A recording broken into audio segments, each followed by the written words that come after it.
Programang ito ay rated SPG. Striktong patnubay at gabay ng magulang ang kailangan. Maaaring may masiselang tema, lengguwahe, karahasan, sexual, horror o droga na hindi angkop sa mga bata.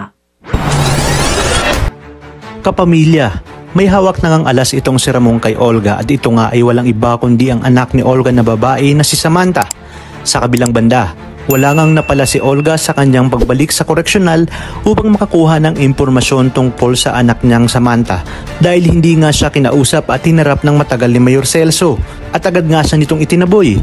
Ayon pa nga kay Mayor, natigilan na umano ni Olga ang pagpakita sa kanya dahil wala itong mapapala at anumang oras umano ay pwede niyang sabihin kay Tanggol ang pinagagawa nito kay Tanggol.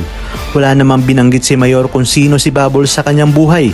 Bagkus pinaniwala niya si Olga na itong si Bubbles ay isa sa mga preso na itinuturing siyang pamilya dahil ulila na ito at malaki umano ang utang na loob ni Bubbles sa kanya. Ngunit hindi na nga kumbisido itong si Olga sa mga sinasabi ni Mayor Celso, kaya naman nagtatanong-tanong itong si Olga sa ibang mga preso patungkol nga kay Bubbles at kung sino umano ito sa buhay ni Mang Celso. Ngunit ganun din nga ang sagot ng mga ito, gaya ng sinabi ni Mayor sa kanya. Nalingid nga sa kaalaman ni Olga, bago pa lang bumalik si Olga sa koreksyonal, ay kinausap na ni Mayor ang ibang mga preso na kapag nagtatanong-tanong si Olga tungkol kay Bubbles ay ganoon umano ang sasabihin ng mga ito. Nagbigay naman ng impormasyon ang investigador ni Ramon sa kanya.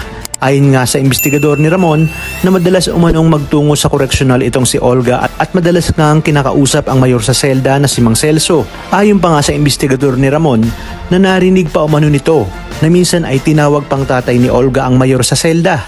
Kaya naman napag-alaman ni Ramon na tatay ni Olga ang dinalaw nito sa loob ng kulungan. Napaisip nga si Ramon kung ano ang motibo ni Olga at bakit inilihim nito sa kanya at sa kanyang papa.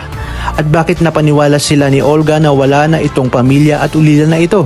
Dagdag pa nga sa nakuhang impormasyon ng investigador ni Mayor na may apo din ang mayor sa selda na kasama nito sa kulungan. Kaya naman mas lumakas ang hinalan ni Ramon na wala nga sa ibang bansa ang anak ni Olga na babae at sigurado umano siya na ang apo ni Mayor na si Bubbles ang anak ni Olga. Kaya naman sa impormasyong nakalap ni Ramon ay nakakuha nga siya ng alas labang kay Olga at ito ang anak nga ni Olga na si Bubbles.